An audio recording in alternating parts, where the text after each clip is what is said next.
Hi, thanks for joining me in this session. I'm going to be speaking with RachelPontillo, who is a skin wellness expert and trainer. She's got an awesome, thriving online business, and she's going to teach us today how to shift to a successful skin wellness virtual practice. So I kind of was scratching my head as I went into this session about whether you're an esthetician or you work hands-on with people doing skin wellness, how you can actually transition to a virtual practice. So Rachel did an awesome job. She's going to teach us what to do if your clinic is shut down or if you're on limited hours.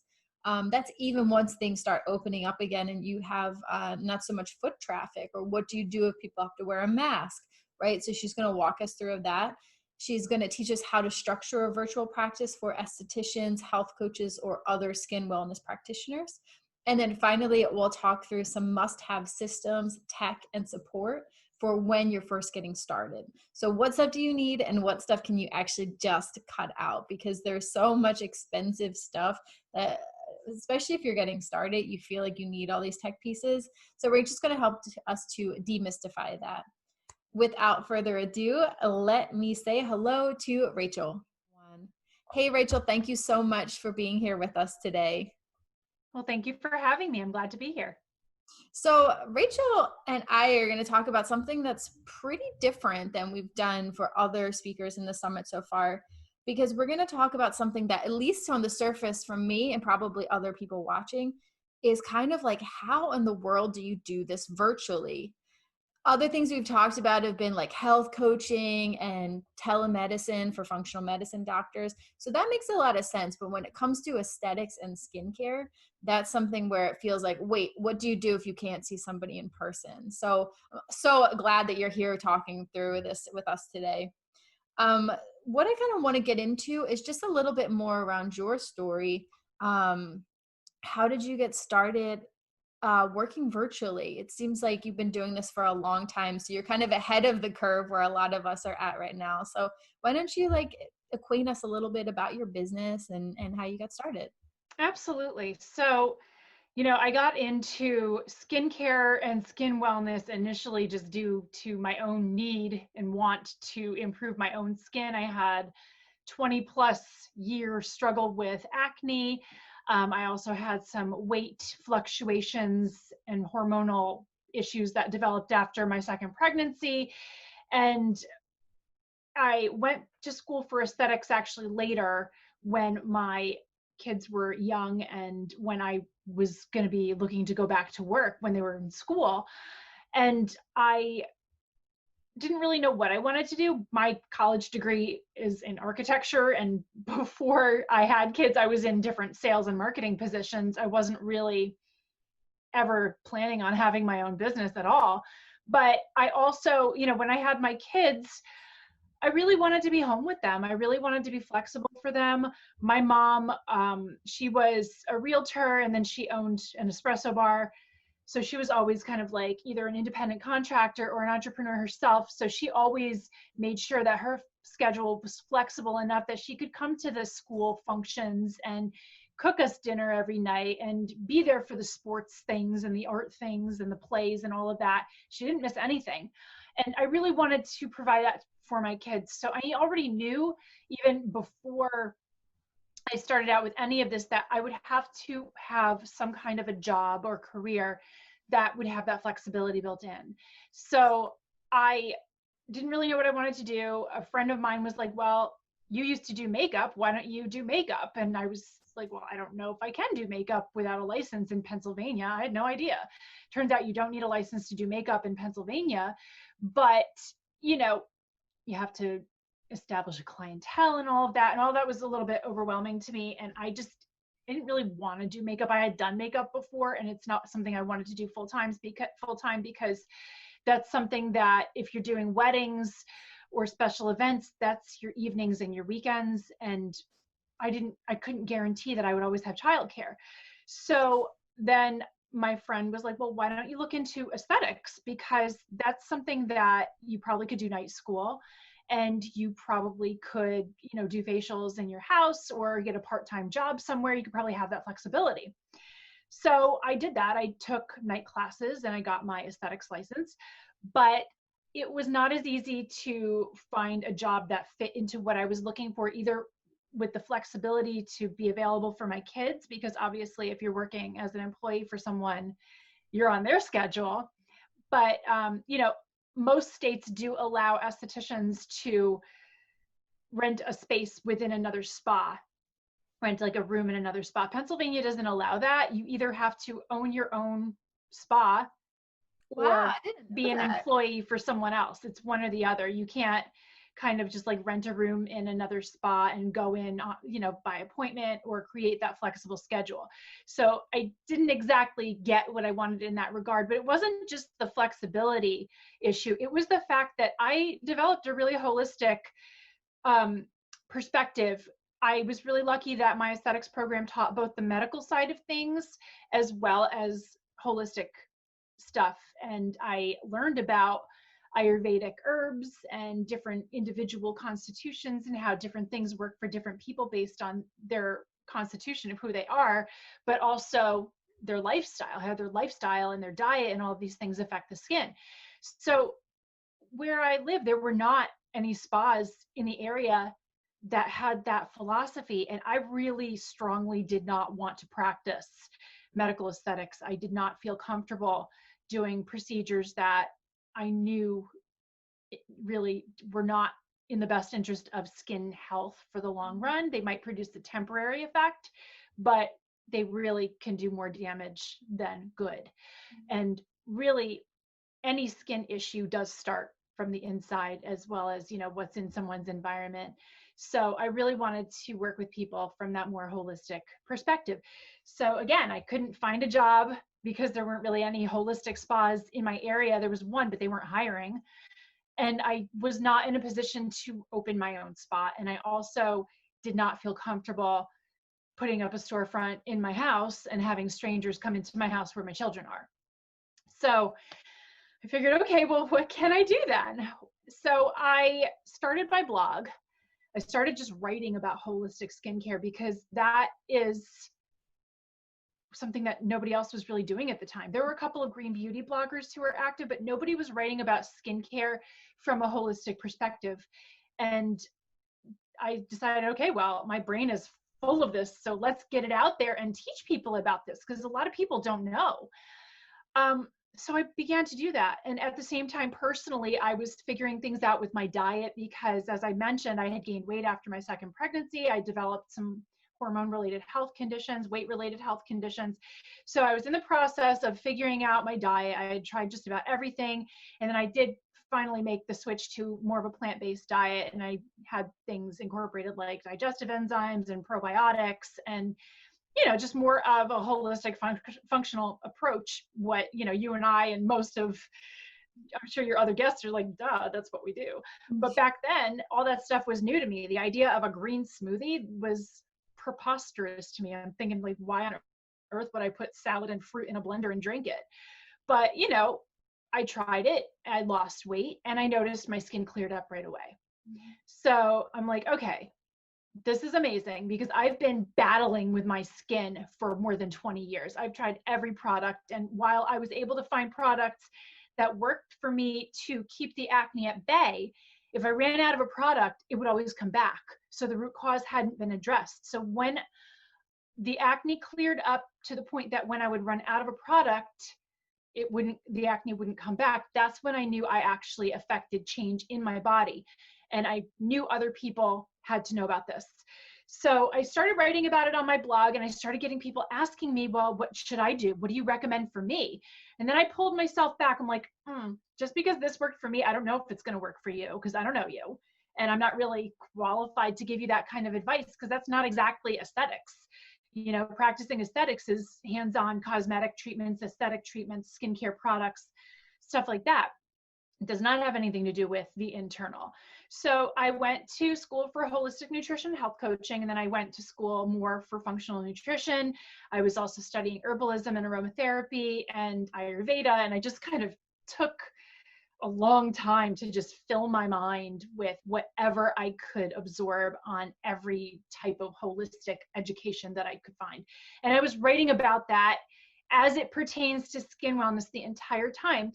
And when I began kind of skin health coaching, I really started noticing that my clients were getting the same types of results that I was getting. They were getting clearer skin.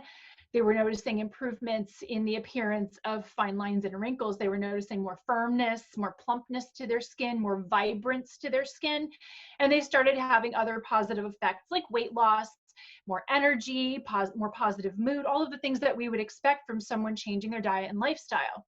So that's when I realized, okay, this is something that is really unique. And I was seeing clients in person. We would meet at like coffee shops and stuff like that at first in my local area.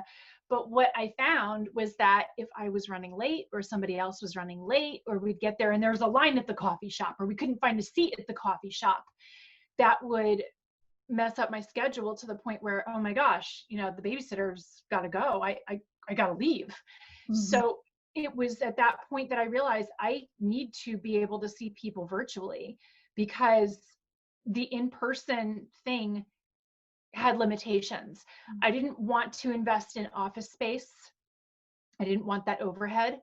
I didn't want to just deal with that. It was the same thing. I couldn't afford to start, an aesthetics practice. So how could I afford to start a practice in an office? That hadn't changed. I was not really making any money yet at that point.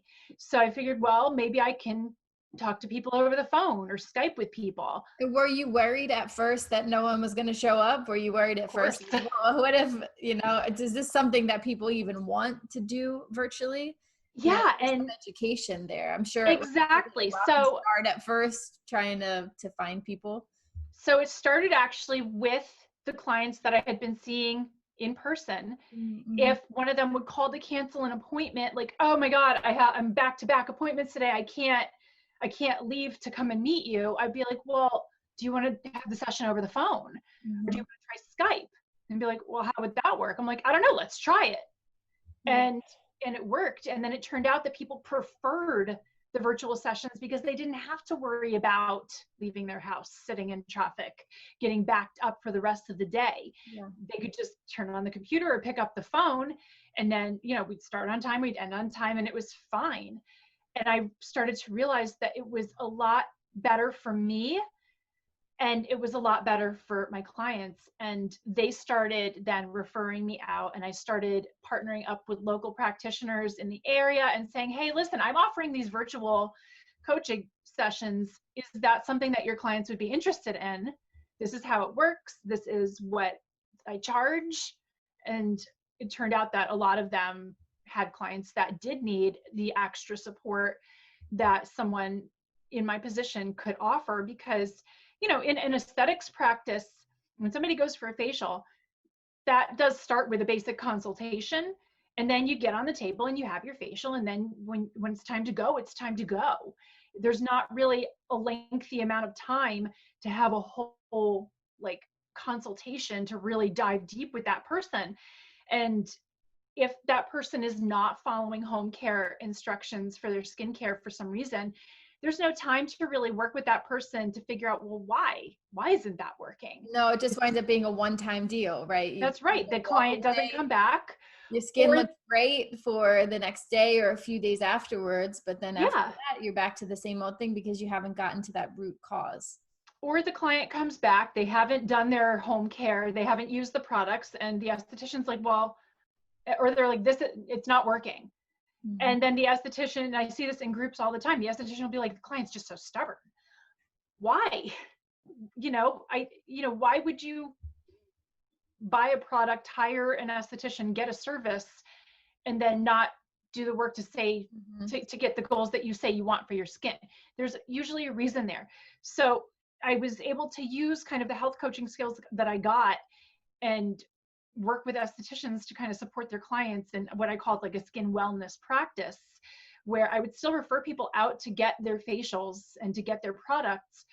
And I would coach them on the side of nutrition and lifestyle and some of these mindset issues where people get stuck that are really quite common coaching techniques. So that morphed a bit further. I did actually start working in a spa space because I felt the need to be hands-on. I'm a person that is really firm in the fact that when I'm teaching something, when I'm giving advice, when I'm writing stuff, I want to make sure it's from an informed place. And I do feel that it's super important for people to stay in practice. So if I'm talking about aesthetics, I should know what it's like to have my hands on different people of different ages, different skin types, different skin concerns, because you can't learn that in theory. Like you can, process the information, but you don't actually know what it's like to work with a person like that. Well, any people really, unless you're hands-on. Just like if you are a nutritionist or you're a functional medicine practitioner and you're not working with clients, you lose touch with what clients actually need and what's valuable to them and what it's like to be a practitioner. So I stayed in practice for a while, both on the aesthetic side of things. I did that I have a room within a gym, which is, it's actually different. In Pennsylvania, you can have a spa licensed in another type of facility, like a wellness center or a gym, but you can't rent a room inside another spa. Go figure.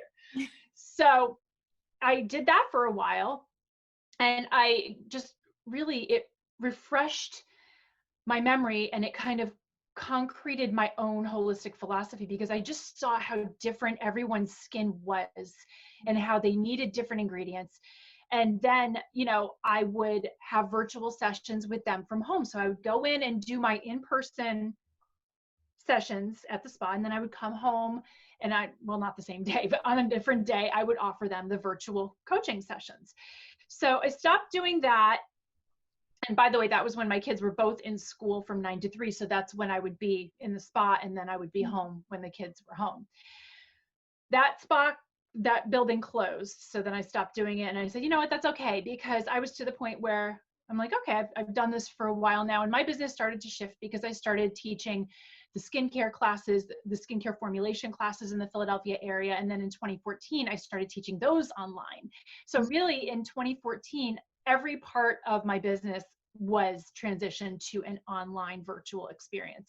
And my coaching programs, my one-on-one program kind of morphed into, I called it the Skin Self-Mastery Program, which was an inclusive program that included skincare consultations. So somebody would come to me with skin specific goals. Typically, they probably had already tried everything. We would kind of do a consultation to see where the areas of priority were. Sometimes they already had a great topical skincare routine in place and they needed help with the nutrition or the mindset. Sometimes their nutrition was like on point and it just needed a little bit of refinement, but their topical experience was a mess. So I would just see what they needed, and we would just block off 3 months to start in that virtual program. We would meet every 2 weeks. They could email me in between. I would give them things like recipes, shopping lists. I actually ended up changing the program to include custom skincare formulations, which was really helpful because they would ask me, well, I'm cleaning up my diet. I'm using all these clean household cleaning products, but what do I use on my skin? Mm-hmm. And it got to the point where I was like, I don't know, because as I saw when I was in practice, not everybody needs the same thing, and not everybody with the same skin type has the same causes of why that skin type is that skin type. Sometimes the skin type is something that somebody was born with. Sometimes it's because of something in their lifestyle. Mm-hmm. Sometimes somebody has oily skin because genetically they just have oilier skin, but other times it's because they're eating the wrong kind of fats, mm-hmm. or their skin is actually dehydrated, so it's producing more oil to try to keep moisture in. There's so many different reasons for that. So I didn't really feel comfortable recommending product lines for people that they would then go out and buy, and I couldn't guarantee if it would work for them. So that's when I'm like, I'm just going to make it for you. So that's what I offered for a while, and I did that really until my online Create Your Skincare course really took off. And then my other business, the Nutritional Aesthetics Alliance, once that started taking off and growing, I realized, okay, this is really where my interest is now, is the online courses. But I was in virtual practice, I would say for the majority of my time from 2010 to 2015. And now even my online courses, I offer programs that include coaching one-on-one with me, because again, I wanted to stay working with people just so that I could really connect with my students, my clients, and be aware of what their needs are. So that's where I'm at right now.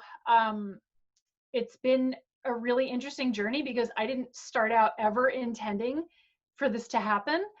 Mhm. I'm not a tech person at all. I did not grow up with the internet. I'm going to be 43 years old, and we didn't get email until my freshman year of college. And that was like black screen, slow email. It was nothing cute. So I remember what it's like to have that frustration of learning to use a new technology. So every new technology that I've had to learn to use, it's just been out of need. I've taken online courses or I've hired help to teach me how to use it. And anytime something in my business changes where I need to learn a new piece of technology or a new system or new integrations, I learn it or I hire the help for it. And that's just how it's evolved. It's evolved from one opportunity to the next. I listen to my clients and my audience and what they're asking for, and then I try to, create the next thing to meet those needs. And also, with COVID, even though I was already set up virtual, and it's really interesting because when this started, I'm not gonna lie, I was a little cocky. I remember going on Instagram and I'm just like, psh, I'm I've gonna been be fine. I've got everything yeah, set up. I've been working virtual since 2010. This is no problem. But I had to pull myself back because I had to remember back to what it was like when I first got asked by people like on social media, oh, can you teach your skincare classes in Vegas? Can you teach your skincare classes in South Carolina? I'm like, no, I'm not going to schlep all of that equipment down there, and it's too much stuff. And then people would say, well, can't you just teach it online? And I was like, I don't know how to do that. And finally, enough people asked me, and I realized there's an opportunity here. And I invested in the education to learn how to do that. So that's really, there was a lot of frustration and there was a learning curve. So I really do have a lot of compassion for anybody right now who is transitioning into virtual practice, because there is a learning curve. It's not the same as working with people one-on-one. And if you're an esthetician or another hands-on worker and your doors have been closed because of the pandemic, it's difficult sometimes to transition, I would say, from the brick and mortar and local marketing mentality to the virtual mentality. And a lot of my students and clients who are estheticians who I'm saying, oh, just start a virtual practice. It's easy. They're like, well, where do I even find clients? And for me, I'm thinking to myself, well, you already have clients. Start with them. Yeah. But I think there's this idea that the whole virtual world and the internet is like this uncharted frontier. It's like the universe. How do I reach that star in the universe, instead of looking at, well, what's on your planet that you live on, right? Yeah. So just because you can't open your doors doesn't mean that your local clients wouldn't want to consult with you virtually. So that's really where I encourage people to start, and then do what I did, ask for referrals, and then start putting yourself on social media and gaining more exposure that way. But, in terms of what does a virtual aesthetics practice look like? Well, obviously you can't give someone a facial over Zoom or over Skype, right? At least not yet. Not yet.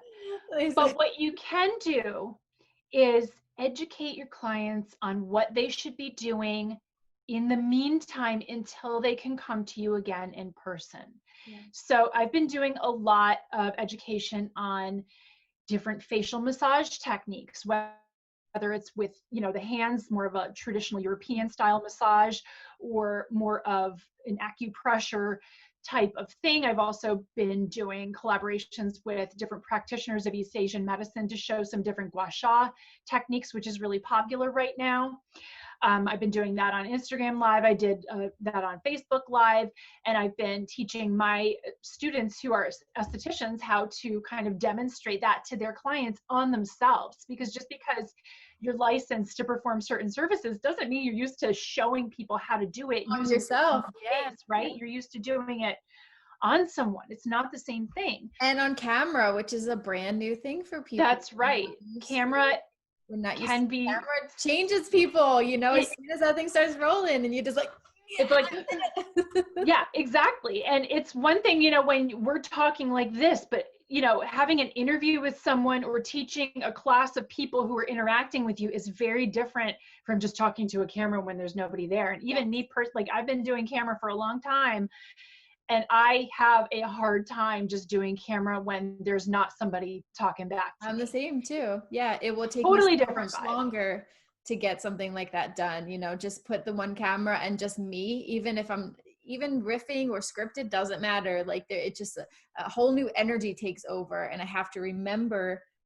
It's all about practice, right? I have to remember how to be normal, how to be myself, how to be authentic. I find that's Yeah, easier when you're having just the one-to-one or one-to-many virtual. it's true. And, you know, what I also encourage estheticians and other hands-on practitioners who have had to switch to virtual is that think about the most frustrating thing for you when your client comes back into your treatment room and it's clear that they have not done what you have asked them to do. Now is the time to teach them how to do that step by step and talk to them about what their day looks like and when are they doing their skincare? How long are they taking?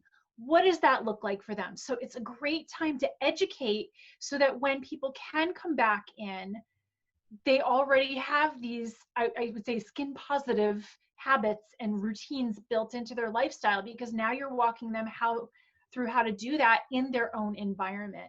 Whereas at the end of the facial, when you're wrapping things up, they're about to get dressed, you're about to try to, you know, sell them their home care products. You have 5 minutes. Yeah. And they're already like half asleep because you've relaxed them so much with their treatment, they're not listening. So it's a really wonderful opportunity to educate about what does a good skin wellness regimen look like on a daily basis. So that's even if you're not doing any of the nutrition education or any of the lifestyle stuff. If it's only about skincare, some people do not know how to properly wash their face. Mm-hmm. It sounds silly, but it's true. Some people just don't know how to do it correctly. Some people don't apply the moisturizers the right way. Some people don't know, well, does the serum come first or does the moisturizer come first, or is I'm not sure toner I know even any of these necessary? things, honestly. So that's exactly the point. A And I love licensed, skincare. you do. So a skincare professional, that is, it seems like it's stuff that people should already know, but we have to take a pause and realize that we as professionals are not our clients. Our clients are beginners. Yeah. We can't assume that they know this stuff. We didn't know this stuff until we learned it. So, I mean, I think that's something that every practitioner has to remember, is put yourself in your client's shoes and don't assume that they already know the basics, because they probably don't. And now is a really great time for you to walk them through those steps one at a time. And then you can watch somebody, if you're on camera, you can see like if they start to glaze over, like, you know, or get distracted or start fidgeting, you're losing them. They're clearly either stuck there or they're not valuing the information.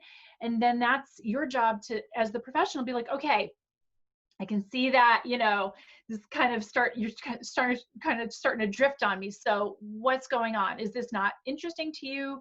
Do you not care about this? Is this too much for you? Are there too many steps in this routine? Mm-hmm. And get them talking. You won't know what's going on with a client until you're actually talking to them and asking them. Yeah. And sometimes they won't have that mindfulness or think to tell you themselves. They'll just drift off. So it's a really great opportunity for you as the practitioner to watch their body language and then say, okay, let's rein it back in here, reel it in. Where am I losing you? And they might just say, well, I don't want to use 5 products. That's just too much. I don't want to spend that much time. And then you can say, okay, well, what will you use? And if they say, well, I'll use 3 products, Okay, well, based on what I know about your skin and what we've talked about, these are what I think your priorities are. This is why, and this is how you do it. Hmm. So it sounds really rudimentary, but it's impactful and it's meaningful, because if people don't have these basics that they are practicing in their lifestyle, then they're not going to adopt that habit. So when they come back to you, their skin's not going to look any different. Yeah. Now, if they are home and they do have the time, it's the perfect time to educate them on creating those more positive habits to help them achieve their goals. Hmm. So, in terms of product, obviously not every esthetician custom formulates, although many of my clients do. But if you have product, you have inventory at your spa that you can sell them. The post office still works, UPS and FedEx still work. Ship Absolutely. them their product. A lot of product lines now are also offering drop shipping, where you can place an order on your client's behalf and the brand will drop ship it right to them. Mhm. So there are ways that you can get your clients the products that you sell and teach them the techniques that you want them to utilize to use the products on a daily basis, and then teach them supplementary self-care practices that can help them maintain the momentum that they had built in their work with you, so that when they can come back to you in person, they won't have lost any ground. So that's really what I'm encouraging. And I want to say just one more thing. I've had some people say, well, what if they get so used to taking care of their skin at home that they don't want to come for a facial anymore? I think there's that fear. And I would say, yes, everybody should be caring for themselves better anyway. We all have to take our skin and our health into our own hands, like quite literally. But there's no substitute for receiving a Mhm. treatment from someone. Hands on services, hands on care, hands on healing. There's no substitute for that. You cannot compare giving yourself a facial to receiving a facial from a trained practitioner. Yeah. So I guess another way to think about it too is just like, I'm thinking, like we're all at home. Like I could learn on YouTube how to give a good massage to my partner and him to me, but I'm still going to want to go as soon as I can to go get a professional massage. that's right. Someone who's been That's right. licensed and trained and knows all the musculature, and the same thing with the facial. Like I can learn how to do it on myself, but I still want to go to a professional though. I don't see Right. how that would take away my desire to Right. professionally treated by someone. Absolutely. Because, for me personally, like I give myself facials all the time, but I still go for facials quarterly because I don't want to think about it. I Yeah. want to lay down and just have someone's hands on me and get that massage and smell the smells and listen to the music and Mhm. zone out. I don't want to have to think about it. Yeah. So it's a gift that we can give to ourselves that is really it's the best form of self-care, because all we have to do is show up and chill. We don't have to actually do anything or plan anything. Yeah. So I would encourage people to not have that fear. And I also want to say, because of the COVID, I'm getting a lot of feedback. I actually had some calls with my students this morning, and some of the questions were, what do I predict is going to happen for the spa industry? Because even though some places are allowed to reopen, I'm seeing pictures on Facebook of like plastic curtains separating manicurists from their clients, or these acrylic shields that have to cover Mm. clients' faces with holes like an incubator that the esthetician puts their gloved hands in to do Wow. the facial. And for me personally, that's not relaxing. I personally would not want to go receive a facial under those conditions. And I got feedback from a student today that her clients are kind of split. She has people who are really fearful and are almost afraid to even like walk in the room. And then she has the people who look at her wearing a mask, which she's required to do, and they're like, ugh, this thing is fake. Take the mask off. You're disrespecting me by wearing a mask. Mhm. It's like one or the other. There's very little in between. And I think we're going to see that for a few months coming. So I'm still encouraging estheticians and other hands-on practitioners and skin wellness practitioners to build up this virtual practice, have the systems in place to deliver that. Because even if, you're stir crazy people who've been cooped up in the house for months, the second they're told you can get a facial, they might run out to get the facial. But then once they see that the rules have changed, they might be like, oh, okay, that's not how I remember it. Yeah. And Not as relaxing as I remember. maybe I'm not going to go in 6 weeks. Maybe I don't need to do this. So there might be an initial surge, but that might peter off a bit until we get to the point in our experience with this virus that we understand it better. We can track it, we can predict it, and we know what's going to happen with it. And that really, could take up to 2 years or even longer for us to truly understand what the ramifications are going to be. So my advice is to not wait until that happens. Start getting those systems in place now. Start talking about, hey, did you know I offer skin wellness consultations virtually? And if you're able to be open for in-person treatments, do that, but also keep this going too, because you just don't know how long things are going to be weird. You don't know how people are going to react. And quite frankly, you might find that you're enjoying the virtual practice more. And it might be better for you to be able to reach more people anywhere in the world and not have to worry about paying rent locally. That might be a decision you make. But even if it's not, it's okay to have both the virtual practice and the in-person practice. I love everything that you just said. And I want to just kind of underline, for me, one of the main takeaways of what you said was you don't, especially to get started, especially for practitioners who already have a clientele base, you don't need all this complicated tech to get started. I mean, we're all able to get on Zoom. We can do it from our phones. You potentially have a client list already of people that you were seeing. And so I think that just to be able to underline a few times to get started online, you don't need, there's a lot of strategy that you could put behind it, especially if you want to stay online and you want to future-proof your business.